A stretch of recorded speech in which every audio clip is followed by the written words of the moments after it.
तो प्यारे साथियों नमस्कार, स्वागत है। आशा करता हूं कि आप सब बहुत अच्छे होंगे।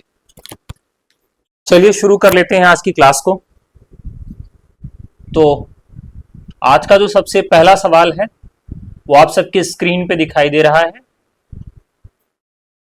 जल्दी से वीडियो को लाइक कर दीजिए। जितने भी साथी अभी देर से जुड़े हैं उनको भी नमस्कार, सबका स्वागत है। फटाफट वीडियो को लाइक करिए और आ जाइए कमेंट बॉक्स में और सवालों के जवाब देना शुरू कर दीजिए।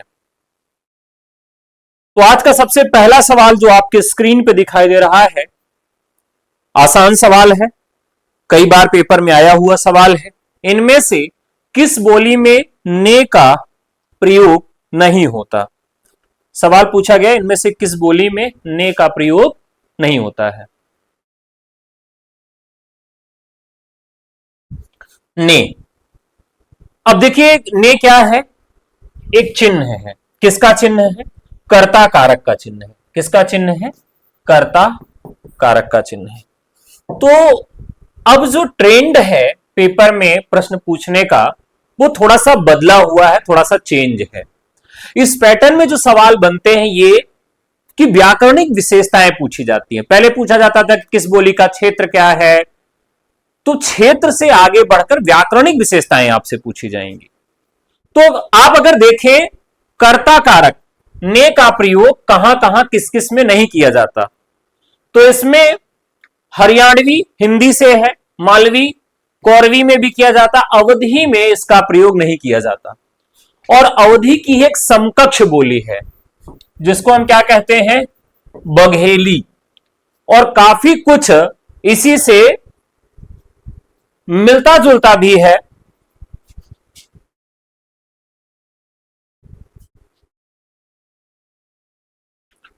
इसी से एक मिलती जुलती बोली भी है।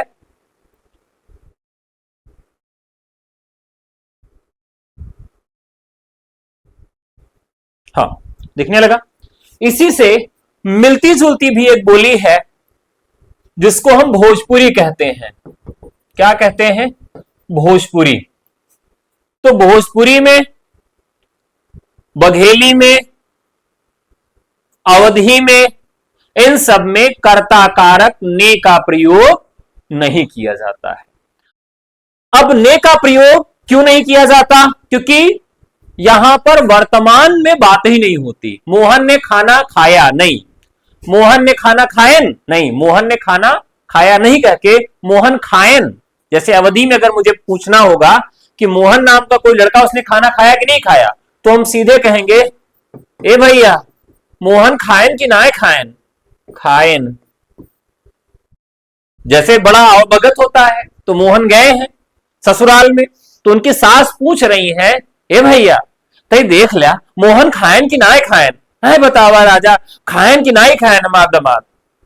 तो खायन कि नहीं खायन? खायन। वहां पर न का प्रयोग नहीं किया जाता। अब हरियाणवी में ने का प्रयोग किया जाएगा। इसी तरीके से अगर आप अवधि की बात करें तो नहीं है, बघेली में नहीं है, भोजपुरी में नहीं है, तो ने का प्रयोग यहां पर नहीं किया जाएगा।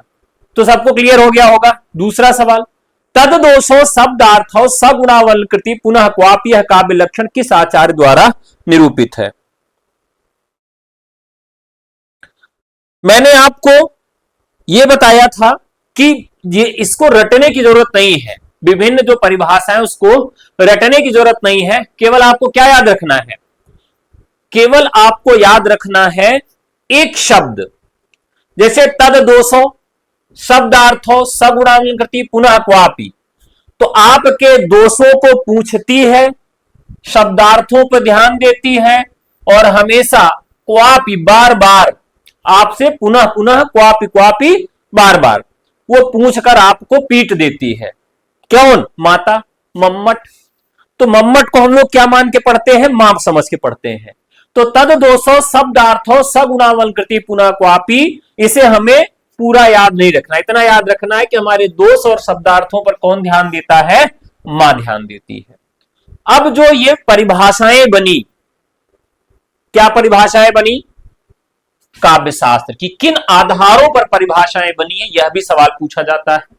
तो आप बताएंगे कि एक तो परिभाषा बनी है शब्द के आधार पर, एक परिभाषा बनी शब्दार्थ के आधार पर, और एक परिभाषा बनी है रस के आधार पर। आज का सबसे पहला रसगुल्ला व्हाइट वाला, रस के आधार पर काव्य लक्षण किसने निरूपित किया है? जो बता देगा ये सफेद वाला आज की क्लास का पहला रसगुल्ला ले जाएगा। बहुत आसान सा सवाल है, लाइक बढ़ाइए फटाफट। आपको बताना है कि जो काव्य लक्षण है वो तीन आधारों पर निरूपित किए गए, शब्द के आधार पर, शब्दार्थ के आधार पर, रस के आधार पर। तो रस के आधार पर किस आचार्य ने काव्य लक्षण बताया है, ये आपको कमेंट करके बताना है। तो जल्दी से कमेंट करके बताओ साथी। भरत मुनि ने,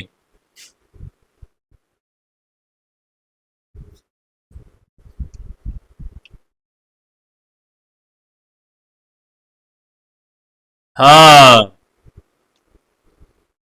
तो किसने निरूपित किया है? एक जवाब आया है, क्या आया है जवाब? विश्वनाथ का, और एक है जगन्नाथ। एक है विश्वनाथ और एक है पंडित जगन्नाथ।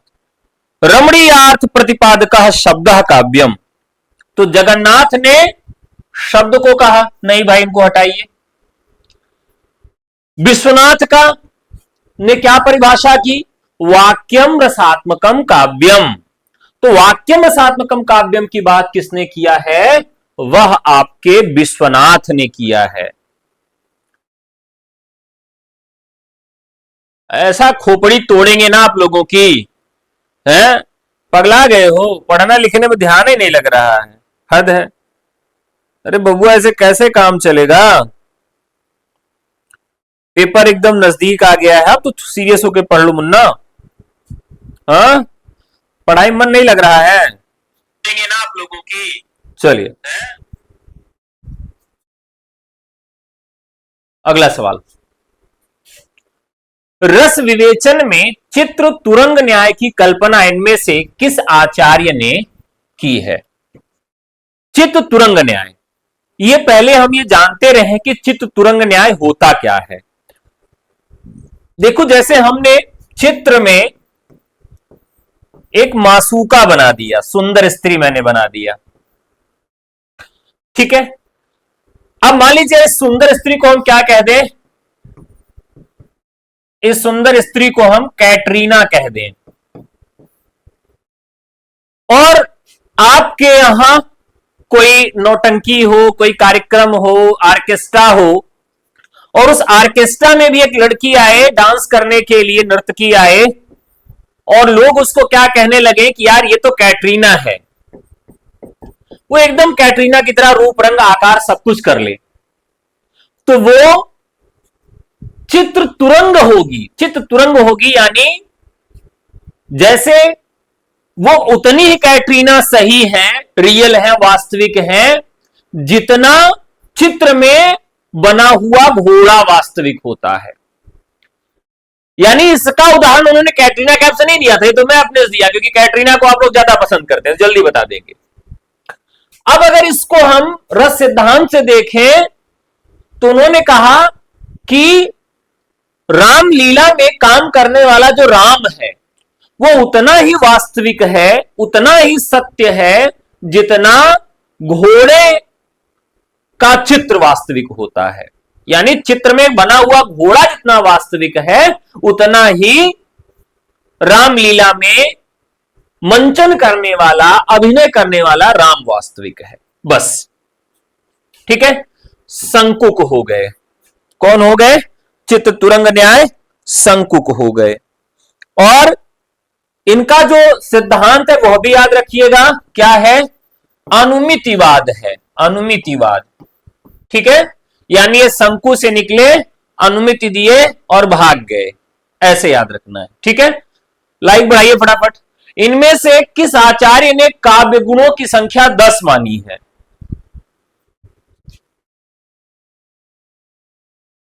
इनमें से अब देखिए काव्य गुण, इनकी संख्या पूछी जाएगी। काव्य गुणों की संख्या किसने 10 मानी है? अब देखिए ऐसे याद रखिएगा, देखिए सबसे पहले भरत भाई साहब आए, भरत मुनि, उन्होंने उसकी संख्या 10 मान ली। कितनी मान ली? 10 मान ली। और जब आए भरत मुनि ने 10 माना, दंडी साहब आए, उन्होंने भी कहा चलो हमारा भी 10 लगा लो, इन्होंने भी 10 मान लिया। लेकिन इनके बाद जो 20 माना गया वो किसने माना है? भोजराज ने। तो भोजराज ने कितनी संख्या मानी है? 20 मानी है। यह भी आपको याद रखना होगा। अब मैंने यहां पर वामन ने 20 मानी। अब मैंने एक चीज इसमें गलत बताई है। अब आप लोग बताइए क्या चीज मैंने गलत बताई, फटाफट बताइए। एक चीज मैंने इसमें गलत बताई है, जल्दी बताएं। एक फैक्ट मैंने इसमें गलत बताया है, पकड़ पाए आप सब?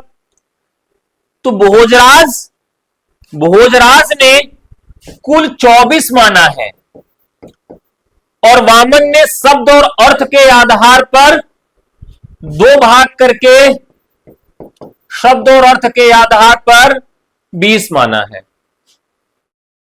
ठीक है, चलिए याद रखिएगा, पक्का है पूछा जाएगा। भारतीय नाट्यशास्त्र की दृष्टि से नाटक का मुख्य उद्देश्य क्या है?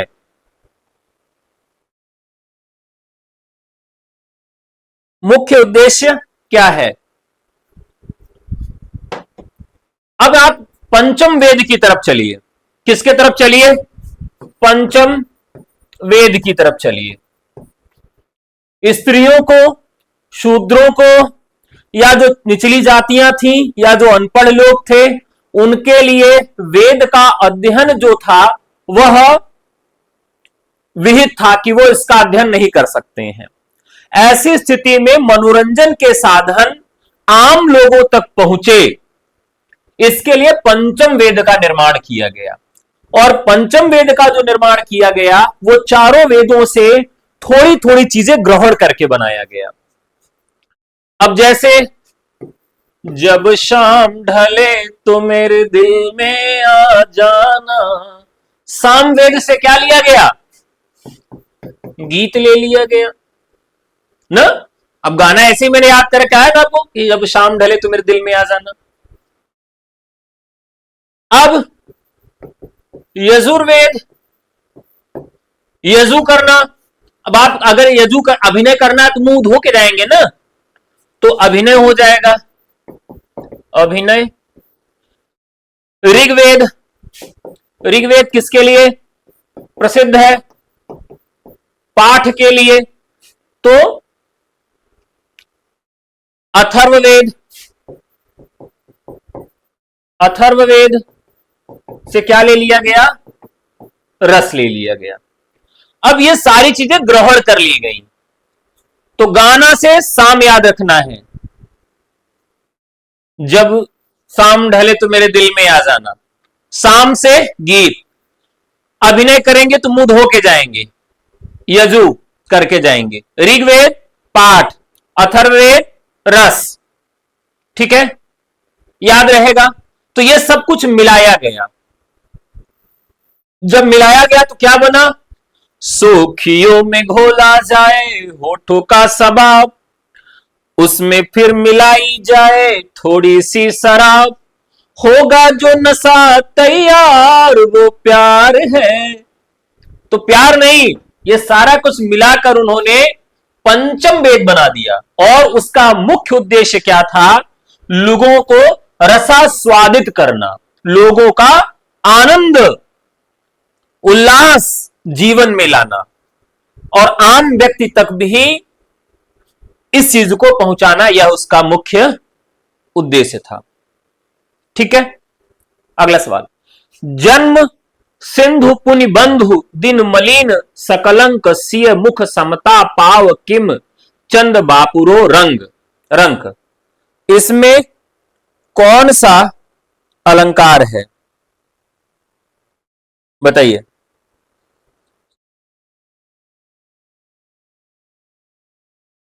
अब ध्यान रखना है कि एक इसमें अलंकार है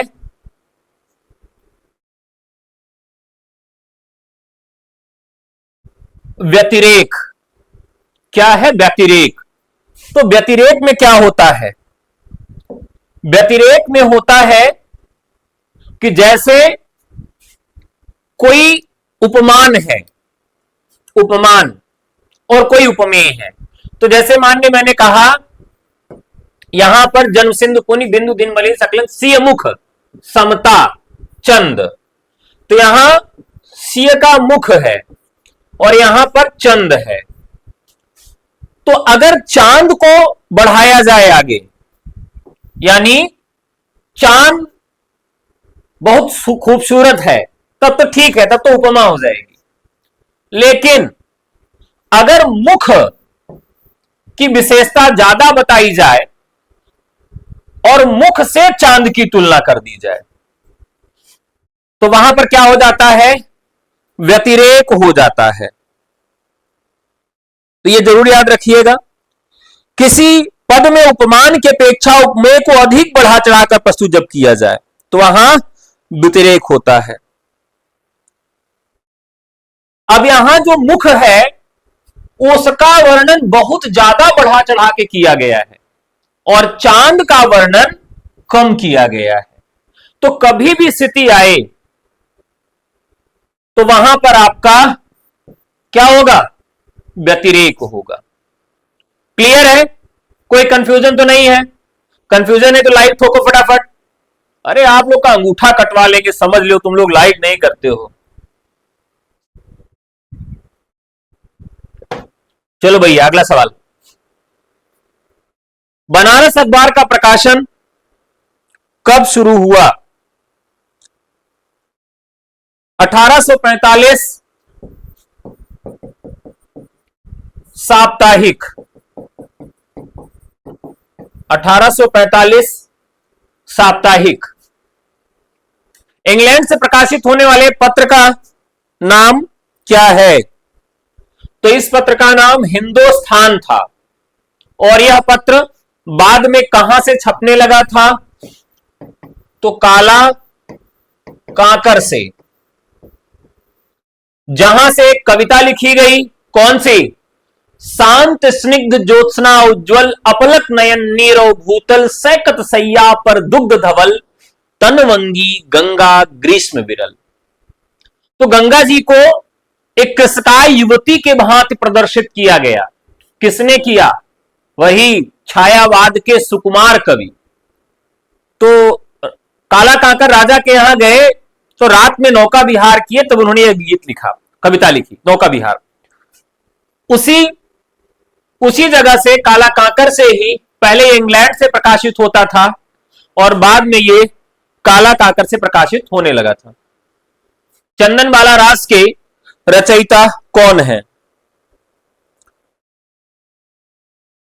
ध्यान रखिएगा, चंदन बाला रास आसगु, आसगु।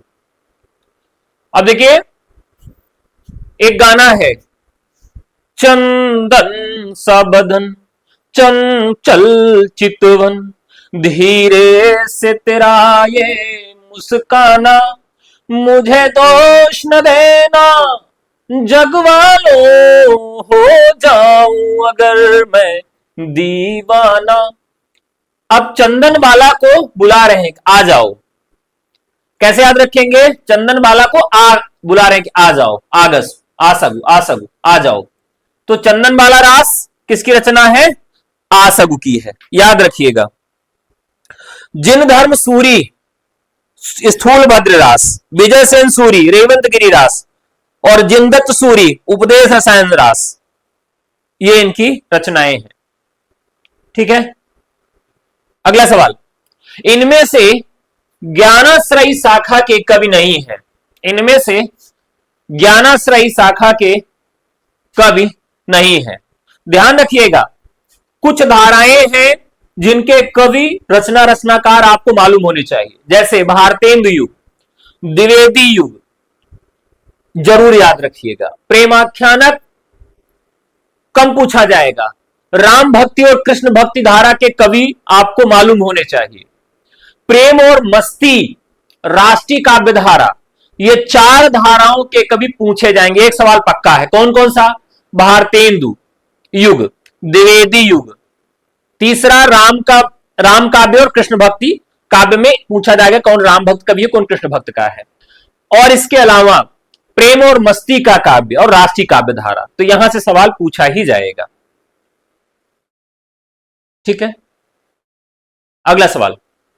तो इनमें ज्ञानाश्रयी शाखा के कवि नहीं है, कौन है? अग्रदास। अग्रदास आगे थे किसमें?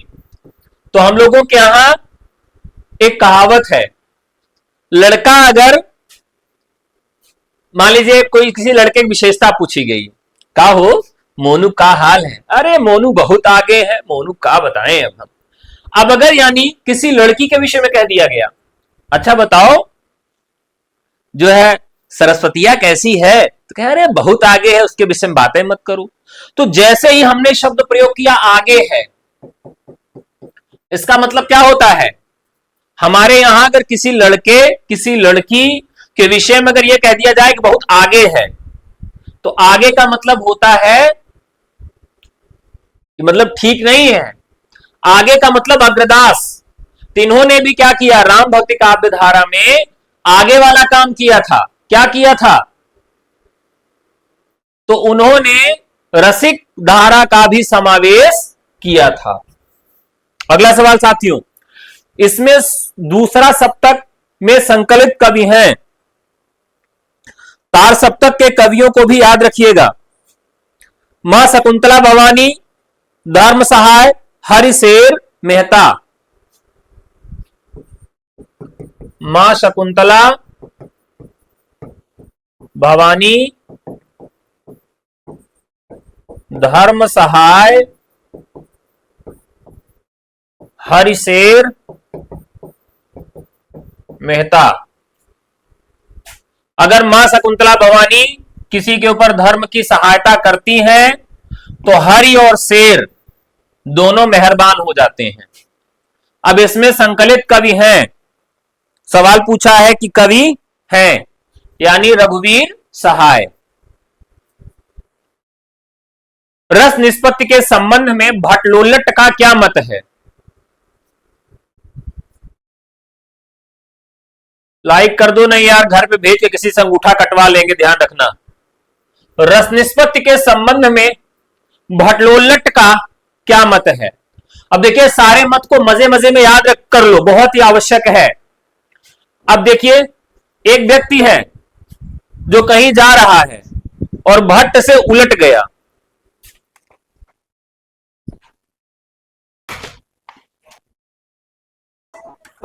बाहर छोड़ दो, बंद कर। एक व्यक्ति है, क्या कर रहा था? कहीं जा रहा था और भट्ट से उलट गया। अब जैसे उल्टा तो क्या हुआ होगा बताइए? जैसे बेचारा उल्टा तो उत्पत्ति हो गई, ऐसे मुंह से बलबला दिया खून ना। तो कैसे याद रखेंगे? भट्टलोल्लट उत्पत्तिवाद, याद रहेगा ना। उल्टेगा तो क्या होगा? उत्पत्ति होगी, मुंह से बलबला जाएगा। इसी तरीके से अनुमितिवाद। अब देखिए जो अनुमिति, अब इसको मान लीजिए कि अनुमति देने वाला व्यक्ति, अनुमति देने वाला व्यक्ति हमेशा अंदर घुसा रहता है, समय पड़ने पे बाहर आता है। कौन ऐसा व्यक्ति है? शंकु वाला व्यक्ति, यानी शंकु। अनुमति देना होता है, बाहर आते नहीं, अंदर में घुसे रहते हैं। ठीक है। अभिव्यक्तिवाद इन्हीं के नाम से जुड़ा है, अभिनव गुप्त। ठीक है। अब देखिए यहां पर एक नाम और था, भुक्तिवाद। क्या था? भुक्तिवाद या भोगवाद। अब इसमें एक व्यक्ति ऐसा है जो बहुत भोग विलास करता है, उसके नाम से ऐसा लगता है। क्या नाम है उसका? नायक। नायक हमेशा यही काम करता है ना, तो भट्ट नायक हो जाएंगे। ठीक है, क्लियर है। आरोपवाद भी इसको कैसे याद रखेंगे? तो व्यक्ति जो गिर जाता है वो क्या करता है? वो दूसरे पर आरोप लगाता है। कई बार आप रील देखते हैं मजे मजे में, इसको सीरियस मत लीजिएगा, लड़कियां स्कूटी चलाती रहती हैं ना, और दूर से पीछे से कोई व्यक्ति आ रहा है, अपने आप गिर गए, क्या कहती भैया तुमने गिरा दिया, मजाक में कह रहा हूं, सीरियस मत लेने, गाली देने लगो मुझे ही। तो क्या करती हैं, गिरने पर आरोप लगा देती हैं। तो इस तरह से इसको याद रखना है, भूले नहीं। निम्नलिखित लक्षण ग्रंथों को उनके रचनाकारों के साथ सुमेलित करिए। लक्षण ग्रंथों को उनके रचनाकारों के साथ सुमेलित करिए। अब साथियों, लक्षण ग्रंथ क्या होता है और लक्षण ग्रंथ लिखता कौन है, लक्षण ग्रंथ होते क्या हैं और इसका लेखन कौन करता है। तो लक्षण ग्रंथ का जो लेखन है वह किसके द्वारा किया जाता है। हाँ देखिए, दो धाराएं चली प्रमुख रूप से, एक थे जो केवल नियम मानते थे, दूसरे नियम बनाते थे, उस पर उदाहरण भी लिखते थे। अब मान लीजिए मैंने कह दिया कि एक नया अलंकार है, अलंकार का नाम टपाटप है, कहे अच्छा गुरुजी उदाहरण बताइए, तो हमने उदाहरण भी बता दिया। वैसे रीति काल में काव्यशास्त्र के कुछ नियम बनाए गए रस छंद अलंकार के, और उन नियमों के उन्होंने मान लीजिए कह दिया कि चिपचिप नामक एक नया संचारी भाव है, ठीक है, तो कहे अच्छा इसका उदाहरण बता दीजिए। तो नियम बनाने के साथ जिन्होंने उदाहरण भी बना के दे दिया, और जो उदाहरण वाले ग्रंथ हैं उन्हीं को लक्षण ग्रंथ कहा गया। तो यहां पर उन्हीं के साथ इनका मिलान करना है। बताओ गुरु फटाफट। तो बहुत ही महत्वपूर्ण सवाल है। भाषा भूषण, तो देखिए एक जसवंत सिंह थे विपक्ष के नेता, तो नेताओं का प्रमुख गुण क्या होता है, भाषण देना यानी भाषा। ललित ललाम, देखिए मुंह में राम मति राम, ललित ललाम मुंह में राम। काव्य निर्णय, अब आजकल का फैशन क्या हो गया है, क्या फैशन हो गया कि भिखारी हर चीज का निर्णय कर रहे हैं, श्रृंगार का भी निर्णय कर रहे हैं और काव्य का भी। अब विनोद कौन कर रहा है, गुगली गुगली वृक्ष, विनोद कौन करता है, पद्माकर यानी चांद, ठीक है, जिसमें तालाब।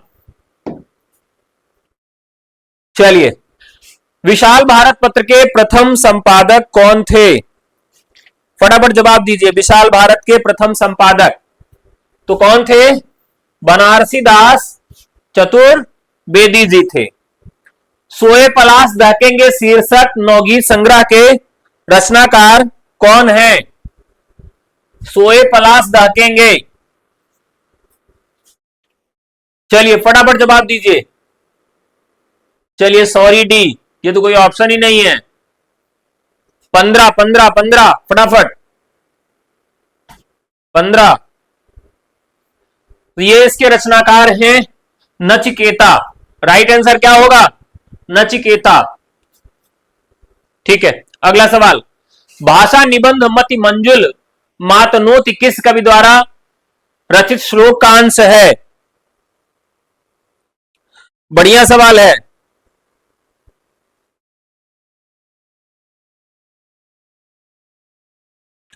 अब देखिए, अब इसमें अगर आप देखें तो इस तरह का श्लोक कौन लिख सकता है, इसमें कंफ्यूजन मत लाइएगा।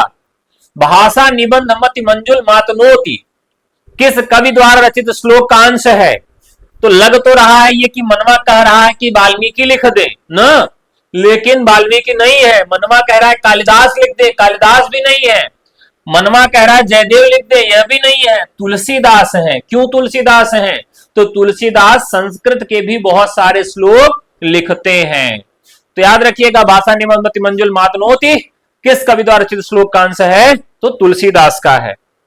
रावण अशुद्ध होकर भी यदि कर सकता त्रस्त, तो निश्चय तुम हो सिद्ध करोगे उसे ध्वस्त। राम की शक्ति पूजा कविता में यह कथन किसका है,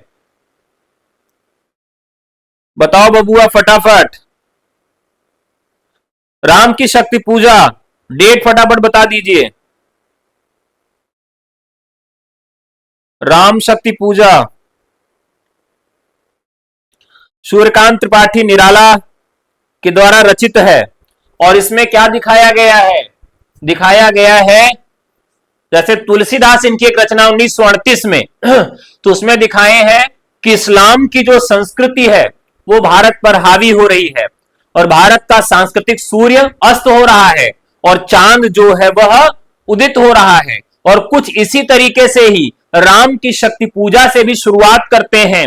रवि हुआ अस्त ज्योति के पत्र पर लिखा, अमर रह गया राम रावण का प्रजाय अपराजय अपराजय समर आज का तीक्ष्ण सर विधृत क्षिप्र कर वेग प्रखर शतशैल संवर्णशील नील नभ गर्जित स्वर प्रतिपल पर परिवर्तित व्यू भेद कौशल समूह राक्षस विरुद्ध प्रत्युह क्रुद्ध कपि विषम हुह विस्तृत राजीव नयन हत लक्ष्य बाण लोहित लोचन रावण मद मोचन महीयान राघव लाघव रावण वारण गत युग प्रहर उद्धत लंकापति मर्दित कपि दल बल। इस प्रकार से अगर देखें तो उन्होंने किस भाषा का प्रयोग किया है, तो तत्सम शब्दावलियों का प्रयोग किया है, तत्सम का प्रयोग किया है। 1936 में साथियों 1936 में जितनी भी रचनाएं लिखी गई हैं वो सारी रचनाएं और उनकी डेट याद रखनी है, चाहे वो राम की शक्ति पूजा हो, चाहे वो गोदान हो, जितनी भी रचनाएं किसी भी विधा की रचनाएं हैं वो सब आपको याद रखना है। 1935 की भी सारी रचनाएं आपको याद रखनी है। 1935 और 36 दोनों की रचनाएं आपके लिए महत्वपूर्ण है। अब देखिए ये किसके द्वारा कहा गया कथन है, ठीक है। तो अब ध्यान रखिए, रावण शुद्ध होकर भी यदि कर सका त्रस्त तो निश्चय तुम हो सिद्ध करो उसे ध्वस्त। राम की शक्ति पूजा में अब देखिए हनुमान जी बहुत शक्तिशाली थे, लेकिन उनको कोई उनका याद ही नहीं दिला पा रहा था कि आप इतने बलशाली हो। तो किसने ये काम किया, तो भैया ये काम किया था जामवंत ने। अगला सवाल, ए स्केच ऑफ हिंदी लिटरेचर के लेखक कौन है। तो मैंने आपको हमेशा बताया है कि किसी भी स्केच में हमेशा एक ग्रीब होती है। अगर आप एक स्केच बनाओ तो स्केच में क्या होगी साथियों, एक ग्रीब होगी, ग्रीब। तो बस ऐसे इसको याद रखना है। रामचंद्र शुक्ल ने अपने हिंदी साहित्य का इतिहास ग्रंथ में इनमें से किस कवि को हिंदू जाति का प्रतिनिधि कवि कहा है, बताइए। अब देखिए शुक्ल जी क्या करते हैं, रीतिकाल में वो कहते हैं कि भैया हम केशव को रीतिकाल का प्रवर्तक नहीं मानेंगे, ये अच्छे आदमी नहीं है। क्यों नहीं अच्छे आदमी है, क्योंकि ये अलंकारवादी कवि है, हमको तो रीतिकाल के प्रवर्तक के रूप में रसवादी कवि चाहिए। कहे कौन है, कहे हमारे चिंतामणि जी हैं। तो चिंतामणि को उन्होंने मान लिया रीतिकाल का प्रवर्तक, और भूषण से बड़े प्रसिद्ध थे क्योंकि वो भी हिंदू जो परंपरा है, संस्कृति है, उसके वाहक थे, उसके समर्थक थे, और भूषण भी लिख रहे थे, इसलिए भूषण को वो महत्व देते हैं। अगला सवाल, अग्निलीक काव्य नाटक कृति के रचनाकार कौन है। आसान सा सवाल है, तो कौन है, भारत भूषण अग्रवाल। सूर कवित सुनी कौन कवि जो नहीं सिर चालन करे, सूरदास के संबंध में यह प्रशस्ति कथन किसका है, फटाफट बताइए। देखिए एक रचनाकार हैं, क्या नाम है उनका, नाभादास। तो नाभादास ने ज्यादातर कवियों का, खास करके भक्तिकाल के कवियों का क्या किया है, प्रशस्ति मूलक या उनकी जो है वृत्त लिखा है, यानी उनका वृत्तांत या उनका वृत्त लिखने का काम किसने किया है, अग्रदास ने किया है, और उन्होंने ही सूर्य के विषय में यह वृत्ति लिखी है। डी, हिंदी साहित्य का इतिहास दर्शन के लेखक कौन है।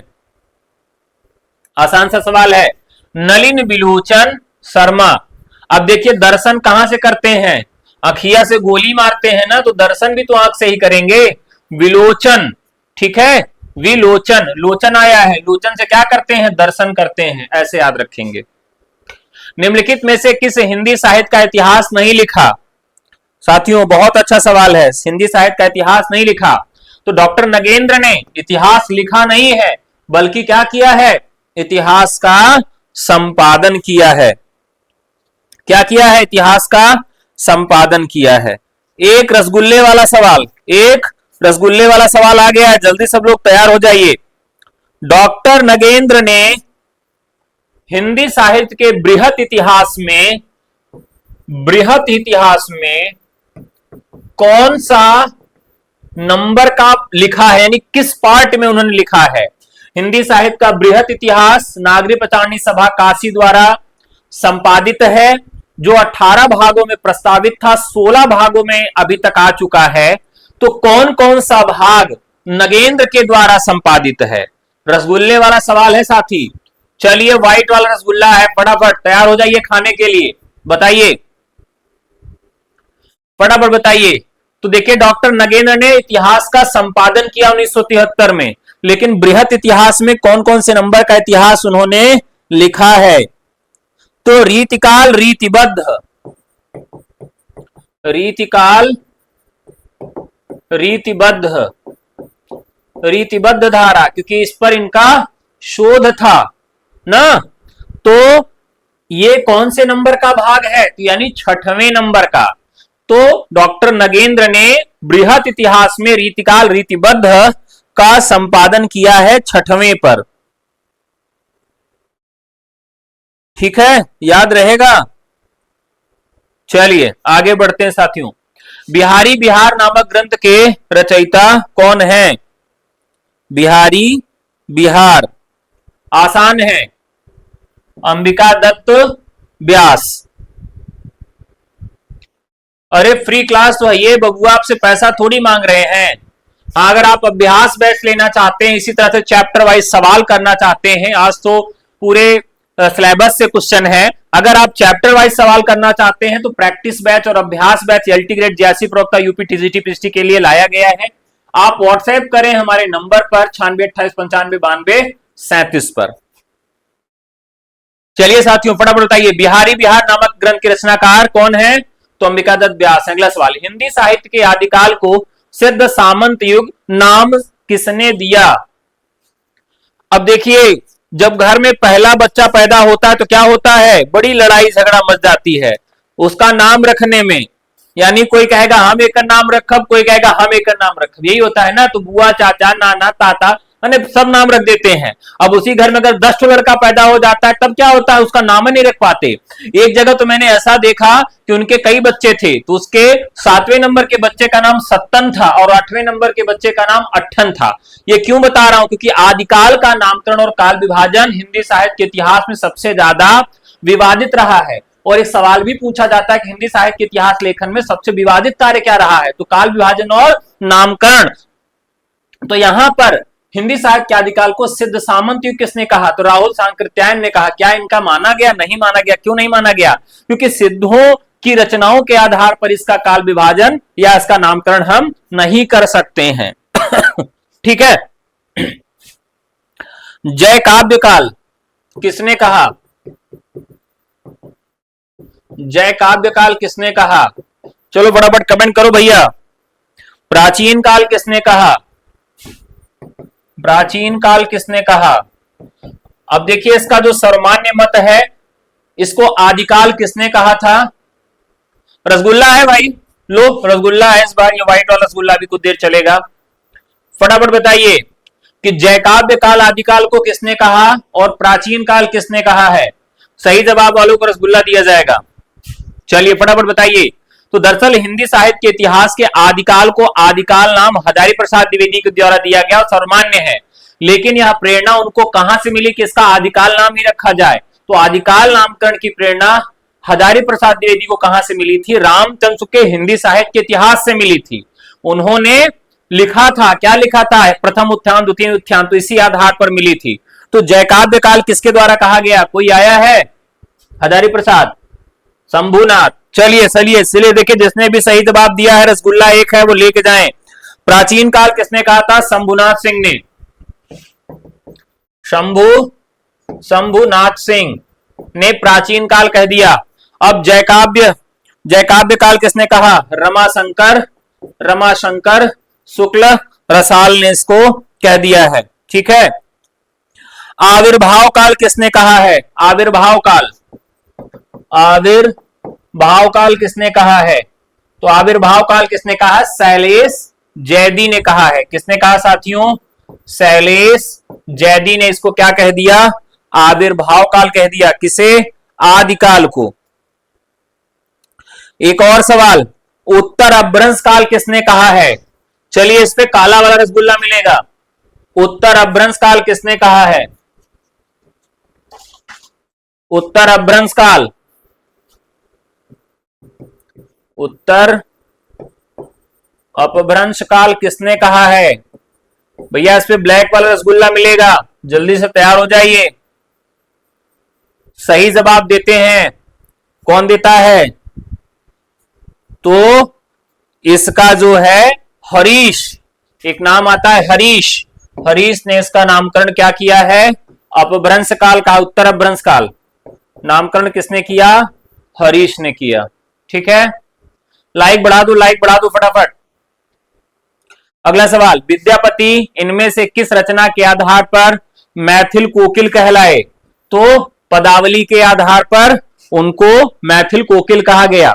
ठीक है, एक सवाल और पूछा जाता है, देसिन बैना सब जन मिठा। तो देसिल बैना यानी उन्होंने देसी भाषा किसे कहा है? विद्यापति ने देसी भाषा किसे कहा, यह भी सवाल पूछा जाता है। फटाफट बताइए, देसी भाषा किसे कहा है? चलिए, व्हाइट वाला रसगुल्ला तैयार है। विद्यापति ने देसी भाषा किस भाषा के लिए प्रयोग किया है? लाइक बढ़ाते जाइए। हाँ, तो देखिए सही जवाब अभी किसी का आया नहीं है, देखते हैं। चलिए चलिए फटाफट जवाब दीजिए। देसी भाषा विद्यापति ने किस भाषा के लिए प्रयोग किया है? विद्यापति ने देसी भाषा किस भाषा के लिए प्रयोग किया है? अब यहां जवाब आया है अपभ्रंश। नहीं, अपभ्रंश नहीं, नए नए नए नए नए गुरु।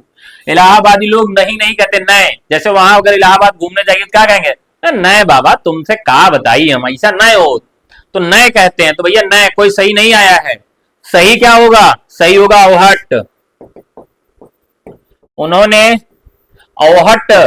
अवहट भाषा के लिए देशी भाषा शब्द का प्रयोग किया है। चलो भैया,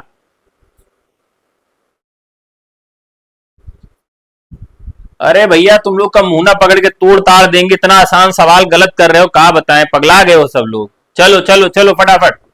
अगला सवाल, इनमें से किस कृति की रचना का आधार कठोपनिषद है? इनमें से किस रचना का आधार कठोपनिषद है? देखो, आसान सवाल अगर गलत कर रहे हो तो बड़ी समस्या है, कठिन गलत कर दो कोई दिक्कत नहीं है। अब ध्यान दीजिए, आत्मजयी कठोपनिषद। ठीक है, अंधा युग क्या है? गीतनाट्य है। कब लिखा गया? धर्मवीर भारती के द्वारा। कब लिखा गया? 1955 में। इसका मुख्य उद्देश्य क्या था? द्वितीय विश्व युद्ध के बाद की जो स्थिति है, यानी जो बहुत सारी क्या कह सकते हैं, दिव्य शक्तियों के माध्यम से जो परमाणु बम या जो अस्त्र शस्त्र का प्रयोग किया गया वो कितना हानिकारक है उसको दिखाने का प्रयास किया गया है। ठीक है, अगला सवाल बताइए, मानव अथवा प्रकृति के सूक्ष्म किंतु व्यक्त सौंदर्य में आध्यात्मिक छाया का भान मेरे विचार से छायावाद की एक सर्वमान्य व्याख्या हो सकती है। तो ये तो कथन है साथियों नंदुलारे वाजपेयी का। लेकिन एक सवाल और बनता है, छायावाद स्थूल के प्रति सूक्ष्म का विरोध नहीं रहा। छायावाद स्थूल के प्रति सूक्ष्म का विरोध नहीं रहा। यह कथन किसका है? यह सफेद रसगुल्ले वाला सवाल है। छायावाद स्थूल के प्रति सूक्ष्म का विरोध नहीं रहा। अब ये स्थूल के प्रति सूक्ष्म का विरोध है, ये तो डॉक्टर नगेंद्र का कथन है, लेकिन छायावाद स्थूल के प्रति सूक्ष्म का विरोध नहीं रहा, ये किसका कथन है? बताओ फटाफट।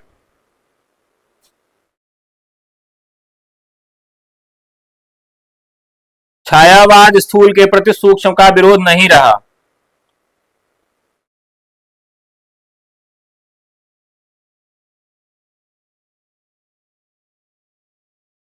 सूक्ष्म का विरोध नहीं रहा।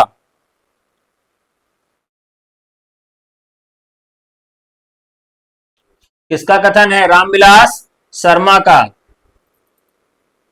डॉक्टर नहीं रहा, रामविलास शर्मा। चलिए भैया, क्या नाम है आपका? रजनी कुमारी। चलिए, इस बार का रसगुल्ला रजनी जी को मिल रहा है, बधाई हो। चलिए रसगुल्ला खाइए, पानी पीजिए, अगले सवाल का जवाब दीजिए। लोगन कवित कीबो खेल करी जानो है। बहुत आसान सा सवाल है, गलत नहीं होना चाहिए। किसका है? ठाकुर का है। अब आप सबको बताना है कि ठाकुर नामक कितने व्यक्तियों की चर्चा रामचंद्र शुक्ल अपने इतिहास में किया है। कितने ठाकुर की? 3 ठाकुर की। और जो साहित्य में है वो कौन वाले ठाकुर हैं? असनी वाले ठाकुर। कौन वाले ठाकुर? असनी वाले ठाकुर। ठीक है, अब ये मत कह देना कि सर वो सोले वाले ठाकुर हैं जिनके दो हाथ नहीं थे। ठीक है, तो यहां पर ध्यान रखना है ये कौन वाले ठाकुर हैं? गब्बर सिंह वाले, सोले वाले ठाकुर नहीं, असनी वाले ठाकुर। रामचंद्र शुक्ल ने 3 ठाकुर की चर्चा किया है। अगला सवाल, कवित कायो दोहा कायो तुलन छप्पय छंद बिरचो यह विचारिके यह बरखे रसकंद, यह काव्य पंक्तियां किसकी हैं? बताओ फटाफट।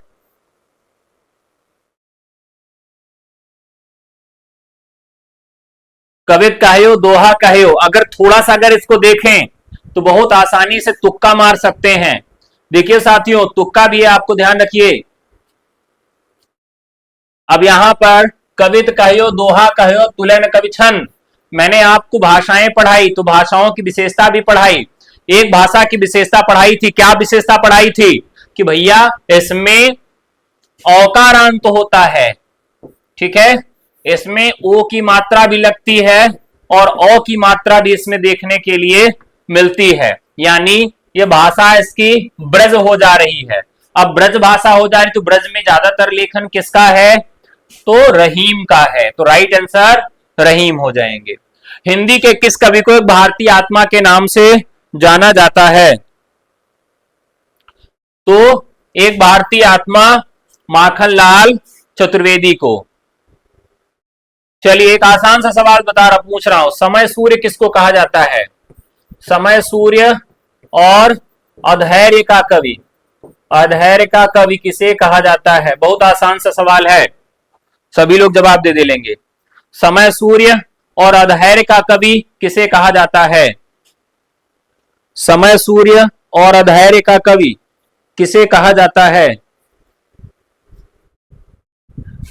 अरे ईमानदारी से कहा भाई, दिनकर को। बहुत बढ़िया। अगला सवाल, इनमें से कौन सा कवि अपने रचनाकाल के अंतिम दौर में प्रगतिवाद के भौतिक दर्शन के साथ साथ अरविंद दर्शन से भी प्रभावित हो गया? बताओ भैया, फटाफट बताओ गुरु। देखिए छायावाद में जब हम बात करते हैं तो छायावाद के 4 आधार स्तंभ कवि हैं, प्रसाद, पंत, निराला और महादेवी। लेकिन एक समय ऐसा आया कि ज्यादातर कवि पलायनवादी हो जाते हैं और छायावाद से टिके नहीं रहते हैं और वो छायावाद छोड़कर और भी जगह घूमने टहलने लगते हैं। कहां घूमने टहलने लगते हैं? तो जैसे अगर हम सुमित्रा नंदन पंत की बात करें तो पंत जो है छायावादी, प्रगतिवादी, अंतश्चेतनावादी और नव मानवतावादी, इन 4 काव्य धाराओं में उन्होंने रचनाएं की हैं। तो यहां पर जो कवि हैं वो सुमित्रा नंदन पंत हैं, जो अरविंद दर्शन से प्रभावित हो जाते हैं। ध्यान रखिएगा, उनकी प्रगतिवादी जो रचनाएं हैं युगान, युगवाणी और ग्राम्या है, ये जरूर याद रखिएगा। छायावादी में उच्छ्वास, ग्रंथि, वीणा, पल्लव और गुंजन है। उच्छ्वास की डेट पूछी जा सकती है, उच्छ्वास की डेट 1920 है। तुलसीदास रचित विनय पत्रिका में पदों की कुल संख्या कितनी है? बताओ गुरु। तुलसीदास द्वारा रचित विनय पत्रिका में कुल पदों की संख्या, बलि पत्रिका, ठीक है, बलि पत्रिका मैंने आपको बताया था कि बलि पत्रिका यानी जिस भी रचना में बलि है या तो पत्रिका है, वो सब क्या हो जाएंगी? ब्रज भाषा में हो जाएंगी ना। तो यहां आपको बताना है कि इसमें कुल पदों की संख्या कितनी है। तुलसीदास की जितनी रचनाएं हैं वो सब आपकी परीक्षा के दृष्टिकोण से महत्वपूर्ण है और उन सब में आपको पदों की संख्या भी याद रखनी होगी। ठीक है, पदों की संख्या भी आपको याद रखनी होगी। बताइए फटाफट। अब अगर देखें तो ज्यादा में याद भी नहीं करना है, जैसे जानकी मंगल, तो जानकी मंगल मैंने आपको याद करवाया था, जानकी मंगल। अब देखिए एक समय था जब लड़कियों के विवाह की उम्र कितनी थी? 16 वर्ष थी, उससे बढ़ाकर कितना किया गया? 18 किया गया। तो बस आपको क्या याद रखना है? 16। और विवाह कितने लोगों के बीच में होता है? 2 लोगों के बीच में होता है, यानी 216। तो कैसे याद रखेंगे? जानकी मंगल, जानकी का जब विवाह हुआ तो 16 साल की थी, और विवाह कितने लोगों के बीच में होता है? तो 2 लोगों के बीच में, यानी 216 आपको याद रखना है। रामचरितमानस में 1074 है, तो सबसे ज्यादा इसमें है, तो इसको आपको याद ही रखना है। पार्वती मंगल, पार्वती मंगल इसमें 164 हैं, ठीक है, इसमें क्या है? 164 हैं। अब ध्यान रखिएगा कि पार्वती मंगल में क्या है कि प्रेम विवाह है उनका, तो उसको कैसे याद रखेंगे कि 143, लेकिन इसमें 1 है और 4 है, लेकिन इसके बीच में 3 का गुणा 6 है, ऐसे याद रखेंगे। 143 कहां होता है? सामान्य व्यक्तियों के बीच में होता है। अब ये तो भगवान है ना, तो 3 का 2 गुना हो जाएगा, यानी 164। 143 के बदले 164। पार्वती और शिव का विवाह प्रेम विवाह था, कैसे याद रखेंगे? 143 आई लव यू कहा जाता है ना, तो 3 नहीं होगा, यहां पर 3 का 2 गुना क्या हो जाएगा? 164 हो जाएगा। तो कैसे याद रखेंगे? पार्वती मंगल में कुल कितने पद थे, कितने छंद थे? 164 थे। कृष्ण गीतावली, कृष्ण गीतावली याद कर लो बंदे, भैया बार बार मैं याद नहीं कराऊंगा। बलि पत्रिका, बलि पत्रिका, तो कृष्ण गीतावली, अब इसमें कितने थे? तो देखिए हमारे यहाँ क्या कहा जाता है, भैया ज्यादा हमसे 61-62 ना करो, हमारा दिमाग खराब हो जाएगा तो उठा के पटक देंगे। तो जब भी 61-62 की बात की जाती है तो कृष्ण का नाम याद आता है। बड़े आदर्शवादी थे राम, और कृष्ण क्या करते थे? 61-62 करते रहते थे, तो कृष्ण गीतावली 61, इस तरह से हम इसको याद कर लेंगे। अब बात आती है विनय पत्रिका की। विनय पत्रिका में 279 विनय पत्रिका, ठीक है। तो अब यार ध्यान रखिएगा, 7 2 9 और बराबर 9, ठीक है, 7 2 9 9 18। अब देखिए जो 18 साल का बच्चा होता है बड़ा, उसके अंदर विनय आ जाता है। इसमें ध्यान रखिएगा कि इसको पूरा जोड़ने के बाद कितना आएगा? 18 आएगा। तो 7 2 9 9 18। तो राम भगवान जब बहुत विनयी कब हुए, उनके अंदर विनय कब आया? जब वो 18 साल के हो गए। तो विनय पत्रिका यानी 279, ऐसे याद रखना है। याद हो रहा है कि नहीं याद हो रहा है? याद रखना। अब दोहावली, दोहावली को भी याद कर लो, सब याद करवा देंगे। दोहावली, दोहावली में कुल कितने छंद हैं? तो 573, 573 छंद हैं। ध्यान रखिएगा, इसमें दोहावली में कुल 10 आना चाहिए, दोहावली में 10 आना चाहिए। तो 5 7 देखिए, 7 3 10 5, तो 7 5 12 3 15, ठीक है। अब यहां देखिए 5 7 और 3, 5 7 और 3 ये आ रहा है दोहावली। अब यहां दोहा अगर आप देखें तो इसमें आपको क्या दिख रहा है? 2 और ह दिखाई दे रहा है।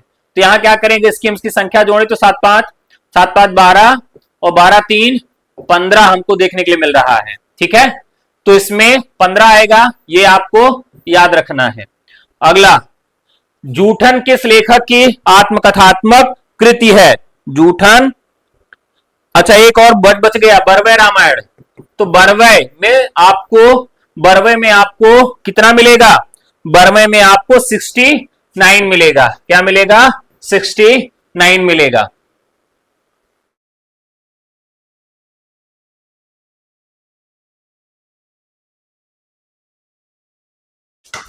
ठीक है, कैसे याद रखेंगे? बरवय, बरवय का मतलब कहते हैं बर बुताया है, बर बुताया है। कौन बर बुताया है? अब अगर कोई बुढ़वा 69 साल का हो जाता है क्या कहते हैं? अरे भैया बर बुताया है बुढ़ौना, यही कहा जाता है ना। तो बुढ़वा कब बर बुताता है? 69 साल की उम्र में। यानी बरवय रामायण में कुल छंदों की संख्या कितनी हो गई? 69 हो गई, 69 हो गई। राम, अब ध्यान रखना है कि तुलसीदास की कितनी रचनाओं में 7 कांड हैं। अब ये सवाल जो बता देगा उसको रसगुल्ला मिलेगा। तुलसीदास की कितनी रचनाओं में 7 कांड हैं? तुलसीदास की कितनी रचनाओं में 7 कांड हैं? चलो भैया बहुत देर हो गया, रसगुल्ला नहीं दिए थे, मुंह मीठा करो, फटाफट तैयार हो जाओ, जल्दी से जवाब दो। रसगुल्ला तैयार हो गया है। चलो भैया, सफेद वाला रसगुल्ला है। बताओ तुलसीदास की कितनी रचनाओं में कुल 7 कांड हैं? फटाफट बताओ। गलत नहीं होना चाहिए, नहीं खोपड़ी तोड़ देंगे। तुलसीदास की कितनी रचना में 7 कांड हैं? वाह भाई वाह भाई वाह भाई, बहुत बढ़िया, 4। तो तुलसीदास की 4 रचनाओं में 7-7 कांड हैं। कौन कौन सा? एक तो रामचरितमानस, एक गीतावली, एक बरवै छंद, बरवै रामायण, और एक कवितावली। जूठन, ओम प्रकाश, वाल्मीकि। अगला सवाल, इनमें गौतम बुद्ध के आख्यान पर रचित नाटक कौन सा है? गौतम बुद्ध के आख्यान पर रचित नाटक कौन सा है? जल्दी बताओ गुरु। तो राइट आंसर लहरों के राजहंस। निम्नलिखित रचनाओं को सुमेलित करना है, निबंध है। क्या है साथियों? निबंध संग्रह है। मैंने सिल पहुंचाई, मैंने सिल पहुंचाई। ध्यान रखिएगा, जब आप विद्या वाले जीवन में थे, किस जीवन में थे? विद्या वाले जीवन में। जब आप पढ़ते थे ना, तो घर में क्या होता था? अगर कोई शादी विवाह पड़ा, कोई कामकाज पड़ा है, तो सिल मंगवाई जाती थी कि जाओ बेटा सिल लेके आ जाओ। बड़े लोगों को नहीं, जो विद्या अर्जन कर रहा है, जो पढ़ रहा है। तो कैसे याद रखेंगे? मैंने सिल पहुंचाई। किसने सिल पहुंचाई? जो उस समय विद्या अर्जित कर रहा था। तो मैंने सिल पहुंचाई विद्या निवास मिस्र का हो गया। ऐसे इस निबंध को याद रखेंगे। सुनो भाई साधो, सुनो भाई साधो। अब देखिए, अब जो साधो है, साधो क्या करता है? साधु हमेशा हरि और शंकर की पूजा करता है। सुनो भाई साधु और शंकर परसाई। शिखरों के सेतु, शिखरों के सेतु। अब शिखरों पर हमेशा कौन से भगवान बैठे रहते हैं? कैलाश वाले, यानी शिव प्रसाद सिंह। रस आखेटक, रस आखेट, यानी कुबेरनाथ राय, कुबेरनाथ राय। अब इसी से जुड़ा हुआ एक सवाल और आपके ऊपर फेंक रहा हूं, जल्दी से जवाब दीजिए। काला रसगुल्ला, सवाल क्या है आपके लिए? सवाल है महाकवि की तर्जनी किसकी रचना है? जो सही जवाब दे देगा उसको रसगुल्ला खिलाऊंगा गुरु तुरंत। महाकवि की तर्जनी किसकी रचना है? चलिए देखते हैं सबसे पहले कौन जवाब देता है। घबराओ नहीं, कितने ऑप्शन नहीं दिख रहा है, कोई बात नहीं है, बताओ फटाफट बताओ। कुबेरनाथ। किसने सही जवाब दिया सबसे पहले? रजनी ने। बहुत बढ़िया, बधाई हो आपको। मैंने, चलिए रजनी को पुनः से ये रसगुल्ला दिया जा रहा है भाई, स्वीकार करिए, जाइए खाइए, पानी पीजिए। बताइए अब इसको कैसे मैंने याद करवाया था। देखिए कुबेर, कुबेर क्या है? तर्जनी। तर्जनी हमारी जो उंगली है, इसमें क्या पहनते हैं हम? कोई महंगी धातु पहनते हैं, और महंगी धातु के देवता कौन है? कुबेर है। कुबेर के पास सारी धातुएं और सारे धन धान्य होते हैं। इसी से याद रखेंगे क्या महाकवि की तर्जनी, महाकवि की तर्जनी में जो अंगूठी है वो किसकी है? कुबेर की है। तो ऐसे इसको याद रख लेंगे। रक्षाबंधन कहानी के लेखक कौन है? रक्षाबंधन कहानी के लेखक कौन है? बहुत महत्वपूर्ण सवाल है। तो विशंबर नाथ शर्मा कौशिक हैं। आचार्य हजारी प्रसाद द्विवेदी किस धारा के उपन्यासकार हैं? बहुत महत्वपूर्ण सवाल है। तो यहां पर देखिए, यहां पर ध्यान दीजिएगा कि हजारी प्रसाद द्विवेदी किस धारा के उपन्यासकार हैं। तो यहां अगर उपन्यासकार पूछा है तो सांस्कृतिक और मिथकीय हैं। अब इनके उपन्यासों का क्रम भी पूछा जाता है, कैसे याद रखेंगे? बाणचार पुन पोथा, कैसे याद रखेंगे इनके उपन्यासों का क्रम? बाणचार पुन पोथा, बाणचार पुन पोथा, ये इनके उपन्यासों का क्रम है, ऐसे याद रखेंगे। इसके अलावा पूछा जाता है कि किस प्रकार के आलोचक हैं, यह भी पूछा जाएगा कि हजारी प्रसाद द्विवेदी किस प्रकार के आलोचक हैं साथियों। तो आप क्या बताएंगे? मानवतावादी आलोचक हैं। इसी तरीके से इनसे पूछा जाता है कि किस प्रकार के इतिहासकार हैं हजारी प्रसाद द्विवेदी, किस प्रकार के इतिहासकार हैं, किस प्रकार के इतिहासकार हैं। तो क्या बताएंगे? समाज शास्त्रीय। किस प्रकार के? समाज शास्त्रीय, समाज शास्त्रीय। तो आपसे अगर पूछा जाए किस प्रकार के इतिहासकार हजारी प्रसाद द्विवेदी, समाज शास्त्री हैं। किस प्रकार के आलोचक हैं? तो मानवतावादी हैं। और किस प्रकार के उपन्यासकार हैं? तो सांस्कृतिक और मिथकीय प्रकार के हैं। ठीक है, चलिए अगला सवाल। परीक्षा गुरु उपन्यास का प्रथम प्रकाशन कब होता है? बहुत ही महत्वपूर्ण सवाल है गुरु, ये सवाल बड़ा कंफ्यूज करने वाला होता है। तो यहां पर 1882 द राइट आंसर परीक्षा गुरु का प्रथम। तो अंग्रेजी ढंग का पहला उपन्यास है, किसने कहा था? रामचंद्र शुक्ल ने कहा था। लाइक बढ़ाओ यार।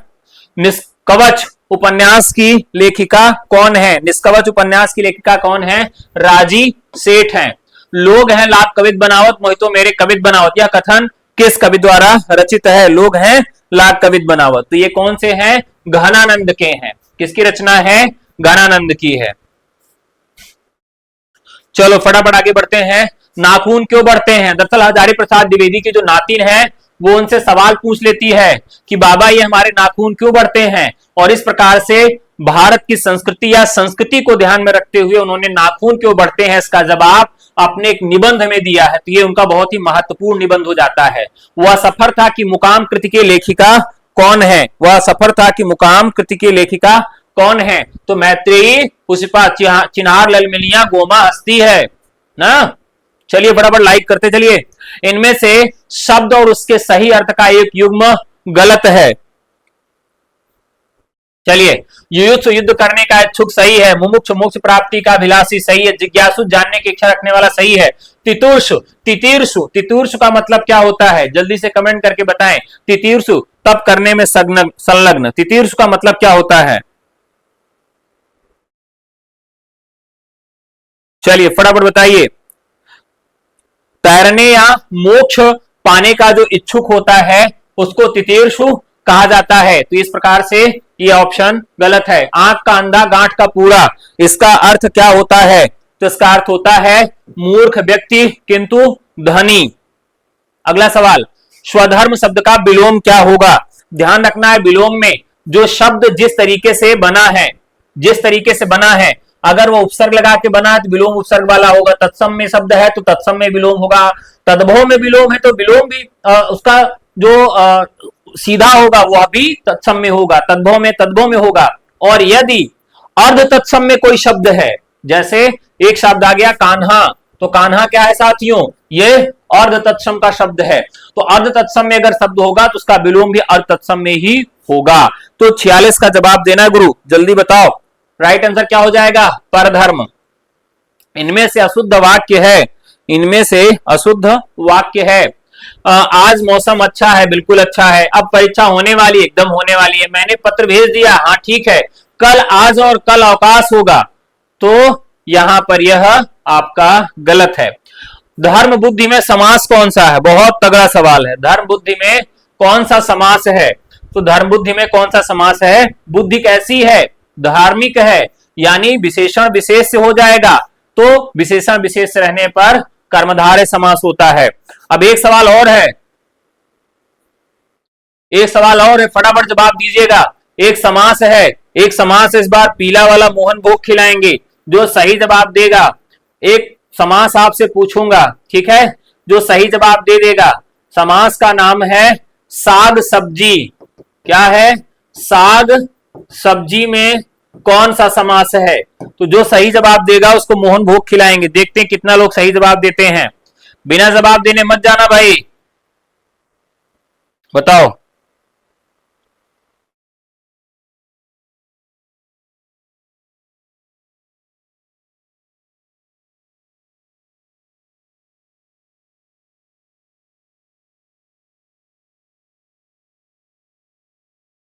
देखते हैं कितना लोग सही जवाब देते हैं। द्वंद्व समास जवाब आ रहा है। वाह भाई वाह, द्वंद्व आ रहा है। समधन गया, समधन गया, संज्ञा, समाहार, द्वंद्व। अरे भाई वाह, ऐसा मनवा कह रहा है ना, ऐसा मनवा कह रहा है ना कि खोपड़िया पकड़ के कहीं ऐसे रगड़ दें आप लोगों की। मतलब मन की बात आप लोगों को बता रहा हूं, मन की बात बता रहा हूं। वाह, दुखी कर दिए आप लोग। साग सब्जी में कौन सा समास है?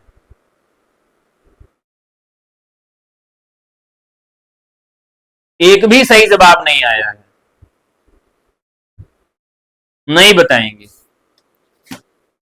क्या पढ़ते हो यार तुम लोग हैं? हद हो गई है। कमेंट करके बताना, नहीं कल इसका जवाब देंगे। अगला सवाल, अन्वय शब्द का संधि विच्छेद क्या होगा? अनुधन है। इसमें कौन सी गलत वर्तनी का शब्द है? तो आधीन नहीं, वो अधीन होता है। ज्योत्सना सही है, आर्नी सही है, अनुग्रहित सही है, यानी ए।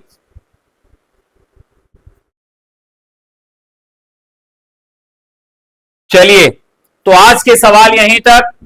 सवाल कैसे लगे जरूर बताइएगा। इसका पार्ट 2 कल लेकर आएंगे, ठीक है। और जो समास पूछे हैं उसको भी कमेंट करके जरूर बताइएगा, ठीक है। चलिए चलिए, बहुत बढ़िया बहुत बढ़िया। एक बार सब लोग फटाफट लाइक कर दीजिए। और अगर कोई अभ्यास बैच से जुड़ना चाहता है एलटी ग्रेड, जैसी प्रवक्ता, यूपी टीजीटी पीजीटी का, तो व्हाट्सएप कर लो 9628959237 पर। Government degree college GDC assistant professor और DSSB और यूजीसी नेट का नया बैच शुरू हो गया है। उसके लिए जुड़ना चाहें तो व्हाट्सएप कर ले 9628959237 पर। आज की क्लास कैसी लगी कमेंट करके जरूर बताइएगा। जो सवाल आपके लिए छोड़े गए हैं कमेंट बॉक्स में उनका जवाब जरूर दीजिएगा। फिर मिलते हैं आप लोगों से, तब तक के लिए नमस्कार, जय हिंद, धन्यवाद।